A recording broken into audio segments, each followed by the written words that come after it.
Oh my gosh, is it time? It's time. It's time for new topic. I know you guys at home are freaking out with excitement. You guys know what sarcasm is, right? I am slightly familiar with sarcasm myself, and I have been for quite some time. Anyway, guess what? We're going to be talking about evolution. I know that makes a lot of people nervous and uncomfortable, and it shouldn't. This is something we're going to talk about. You are, of course, allowed to have your opinion. You're, of course, allowed to think the things that you want to think. But I'm going to talk to you about scientific evidence for evolution and natural selection. In fact, that's what this whole video is, and that's the first things that we're going to talk about. What is the actual evidence that we have to say evolution and natural selection is a thing that happens? Because as a scientist, I can't sit here and tell you, yeah, that's a thing with no evidence. Remember, we've talked about claim, evidence, reasoning. I can make a claim. Living things have changed over time. I need evidence. Okay. A lot of times, too, people will say, oh, natural selection, that's just a theory. And that's because when we use those words just in general, we're not using them like how a scientist would. So in science, a hypothesis is an educated guess. So in all those shows where you got like the crime detective, they're like, well, I have a theory about who this. Wrong. They're wrong. Okay, they have a hypothesis. They have an educated guess. We're just so used to using the word theory to mean educated guess. It doesn't. A theory is something in science that has been proven over and over and over and over and over again with multiple lines of evidence. So, I'm going to show you that evidence. I want you to know you can have your opinion, you can think what you want to think. We'll just try to say it like this, right?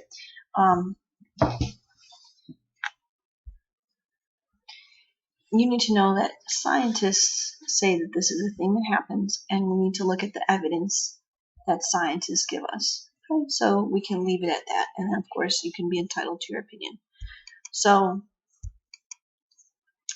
let's get right into it. If we were in class like normal, I'd ask you to tell me what these things are. This would be just for you, okay? You can share your opinion with me. I want to hear your opinions. Those are important. It's important for you to have your own thoughts and your own opinions. So have them. So why don't you take a minute and pause and think about this. What is evolution? What does that mean? Do you think it's a real thing that happens? That's your opinion, which you are entitled to.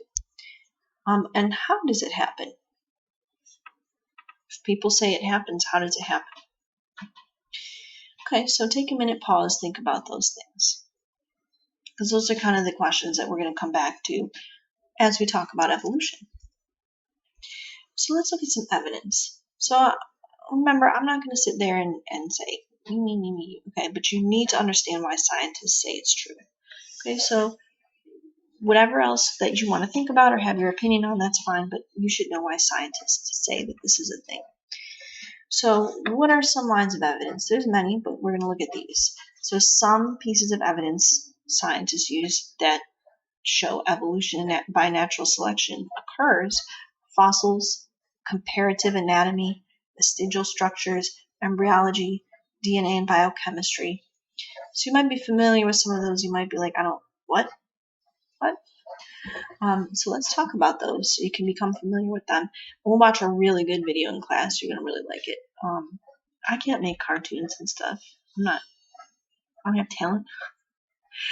So we'll find someone who does. Has a really good video. So I could sit here and explain it to you, or we could watch it in class, and we'll watch it. So what's a fossil, and what do they show? So remember, fossils are imprints of living things left from when they died. So like a dinosaur. Now, first, a lot of times in the museum, what you see isn't the fossil. They'll make a mold and cast of the fossil, and like they'll keep the actual fossil so it doesn't get damaged. But anyway, that's not the point. Let's say you were out in your backyard digging, here where we live, you wouldn't dig this up. You know what you could dig up is like a giant sloth. That's pretty cool. Where I grew up, I also could not dig this up. The rock there is actually too old. I dug up some little shells and things, like very, very old, but actually older than T-Rex, but T-Rex would be way cooler. Anyway, let's get back to the point. So T-Rex was running around doing whatever and then died. And we might get a fossil of a T-Rex if they were buried under a landslide, or they fell into a lake and drowned and were buried by sediment, and that sediment eventually turned into rock, sedimentary rock. It can be an imprint. So look at the imprint of the wings of this dragonfly. Okay. It could be that the bone, like all the meat and stuff in the animal degraded, and the bones were permineralized. So water with little minerals went into the bone and turned the bone into rock. So this isn't bone anymore, it's rock. Same thing with this. This isn't a dragonfly anymore, it's a rock with an imprint of a dragonfly or an Archaeopteryx in it. Well, what do fossils show us then, since we know what a fossil is? Well, they give us evidence of living things that are no longer here. I can't walk around and find a T-Rex. It would be pretty terrifying, but I can't do that. They also show us transitions between ancient creatures and modern living things that have gone extinct, and like these, and things that are extant that are still living today. So we still see dragonflies today. They're not this big, they're like this big. So that shows us a connection. Well, look at this little creature here. It's a little bit hard to see maybe, but this is Archaeopteryx. So if I asked you in class to observe something about Archaeopteryx, you might notice like it's got like a bony tail like a lizard, but its face maybe looks a little bit like a bird. Aren't these wings? Is this an imprint of feathers that I see? Yes. So this shows us a transition between lizard-like creatures and bird-like creatures. So they show us that there were living creatures here that are no longer here, and they show us transitions between creatures that were here and creatures that are here today. What about comparative anatomy? What does that mean? Anatomy is like your physical bodily structure. Oh yeah. Oh yeah. So it's the comparing of body structures of living things to other living things. So we'll get into these different structures like homologous structures, analogous structures, vestigial structures.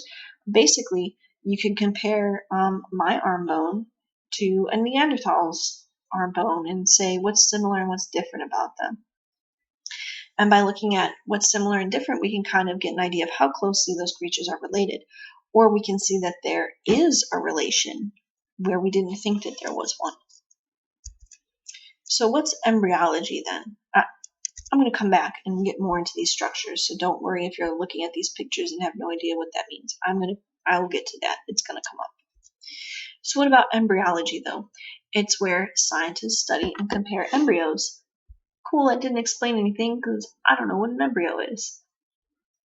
Well, an embryo was you at some point in time and me. An embryo is like a growing baby basically when it's not fully developed. So the development stages that living things go through, we start with like a fertilized egg or a zygote. That's when the egg and sperm cells come together to fertilize and form a new creature. How exciting, a baby. Then after that, we have what you would call an embryo. So I'm going to show you some pictures of embryos. Kids always are like, it looks like a fish, it looks like a shrimp. It does. Okay, so it's a not yet developed baby. And then as it reaches a certain point, we might call that a fetus, and then it would be a baby after it's born, if you're talking about human beings. So when we look at these embryos, we can see that they're very, very, very similar. Okay, we're going to look at some in a minute, and we're going to see, and we're going to compare them all. And we can look at how similar they look. What does this show? This shows common ancestry. Why should So if you take a look at these embryos, yes, it's a drawing, it's not an actual picture. I could show you actual pictures of embryos. I think it's appropriate, actually, that my head is here, because guess what? This last one is a human. It's me. But look, you can see this, like, spine with a tail in all of them. You see this little bumpy, lumpy thing here in all of them. You see, like, what looks like it could be an eye in all of them. So an early embryo has a lot in common. We can see things start to change and drift apart here, but take a look. You see these arm buds all start to form in a similar way. Same thing with leg buds. You see this long tail, and in some cases it shrinks here, but in a human it shrinks too. Okay. In some cases it doesn't. In some cases there are no like leg buds, or that they would form into a fin rather than a leg. Here this forms into a leg. You've got like a little axolotl or salamander here. So why should a human embryo look anything like a fish embryo or a reptile like a turtle or a bird? There's no reason that these embryos should look the same or develop in a similar way, like for example having gill slits. Do you have gills? No, you don't. Don't lie. I know you don't. Okay, but your embryo had gill slits, and then eventually those things went away and we developed lungs. Well, why should we develop gill slits at all? Why do we develop in any way similar to a fish? Well, this is what scientists use as a line of evidence to say, okay, well, if we develop in the same way, we must have shared a common ancestor who developed this way, and that was successful. It's not my favorite thing to do to talk about evolution with you guys before we talk about genetics, because that's like a big driver behind evolution.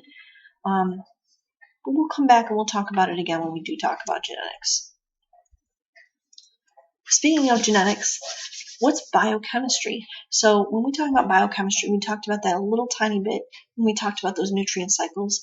These are the chemicals that make up living things, so like proteins and DNA. Those are the two we're really going to focus on, are proteins and DNA. The more biochemistry you share with another living creature, the more closely you're related. So if I had an identical twin, we would share 100% of our DNA in common. I have a brother, and like all boys, he's a smelly boy. Just kidding. Mostly. Just kidding. But we would share 50% of our DNA in common because we're siblings. We have the same parents, but we share about half of our DNA in common. With a random person, you would share far less DNA in common because you're not closely related to them. However, as humans, you share in common with all your DNA. Okay, let me break this up. When we compare DNA of other humans, we're looking at parts of our DNA that we know are different. And we have to look at those parts because we're like 99.5% the same as every other human. So you are like pretty much exactly the same as me. The only things that are different is we probably have different hair color and eye color, different heights. Maybe you're a boy and I'm a girl. I'm old and you're not. Maybe we have different skin color. So those are things that we readily notice. But we metabolize sugar the exact same way. We take in oxygen the exact same way. We deal with waste the exact same way. So there's so much more that we have in common with each other than we have that are different. So let's compare. We could compare humans to another creature like chimpanzees. We share like 98 or 99% of our DNA in common with them because we're very similar to them. You share things in common with a banana or with an earthworm. So it's not a lot, but it shows that we share a common ancestor because we share DNA. Why would we have anything in common with any living creature if we didn't come from a common ancestor? There's no reason for it. So this is one of those pieces of evidence scientists use to talk about evolution and natural selection. So let's go back to those structures. I told you we'd come back to them. I thought I lied. I don't lie. Not like that. Not anymore. I've grown up. Sort of. Okay. So what are vestigial structures?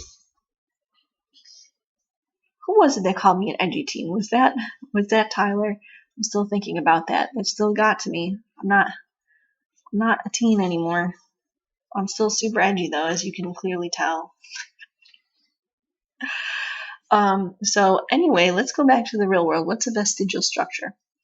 These are body parts that had a use in an ancestor species, but no longer has a use in us. You have them.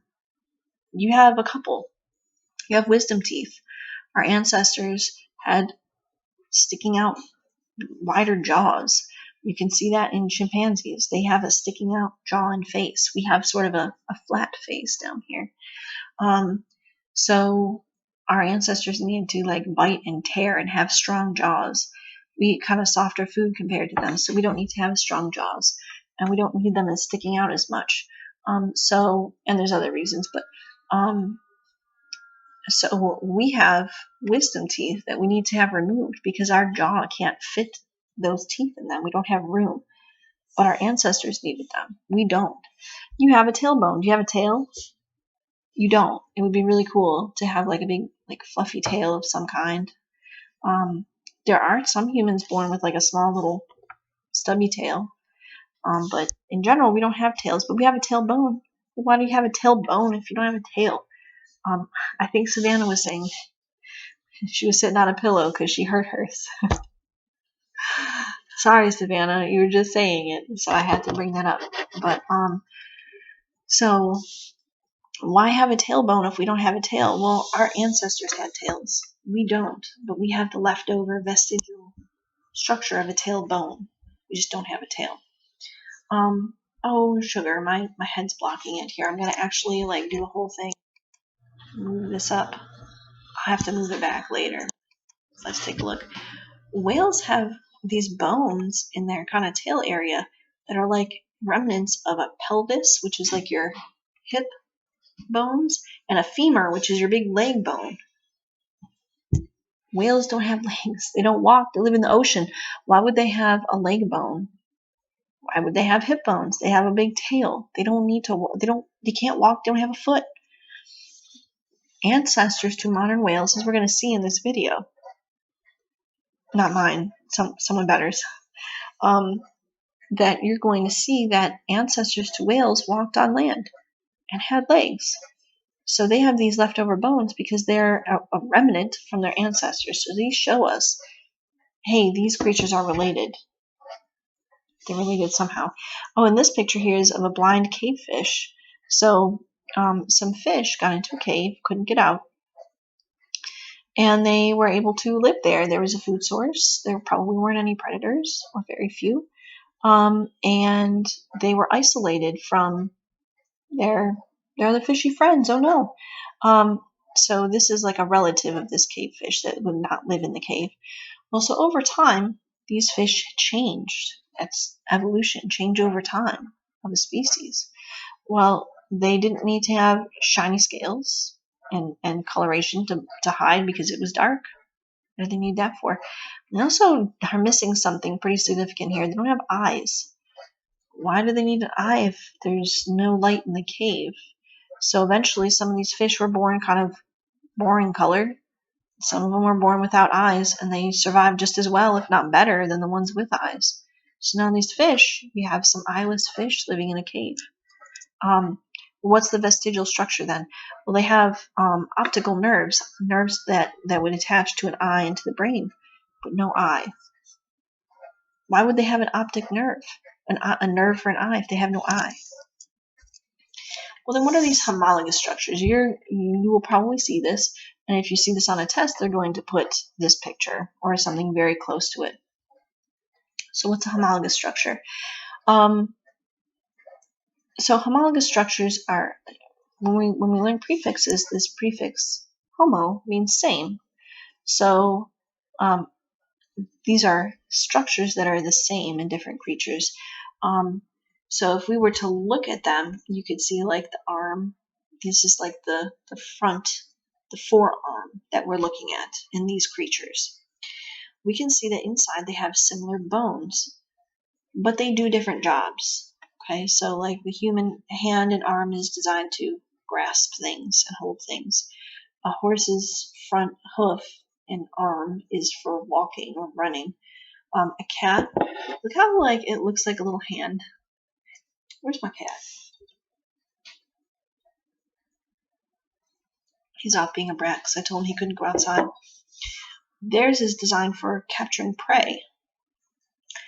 Here we have a bat, but you can see the similar bones.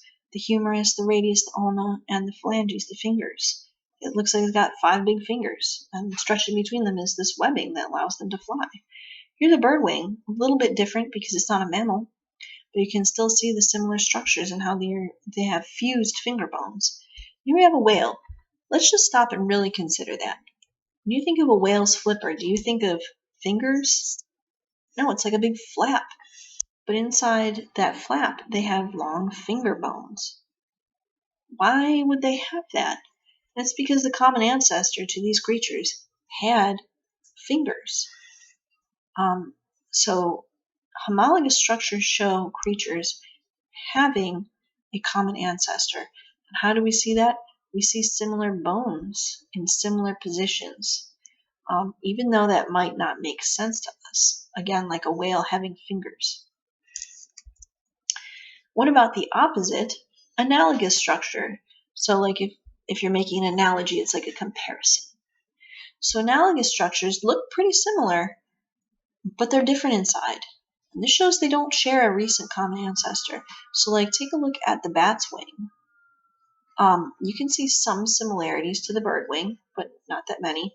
Of course, my head's in the way. I'll actually move this over here. Boop. So you can look at an insect wing. There's no bones inside there. I'm sure you've seen a bug before. And think we could add on to this a plane wing. You would know if I was like, what part of the plane is the wing? You're like, oh, it's that part of the side that sticks out. You know, it's a wing. Well, does it have bones inside? No. So it's analogous.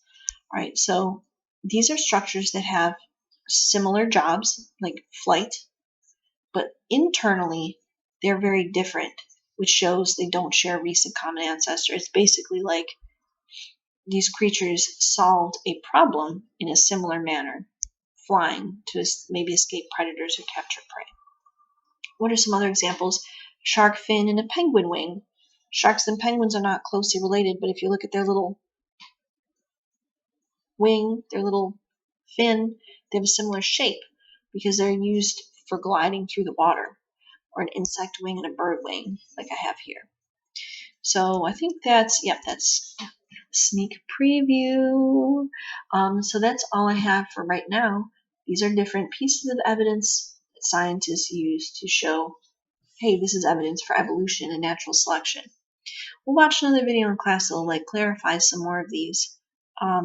I wanted to make sure you saw them and had them and are familiar with them. And I hope that helps. All right, bye. Be good.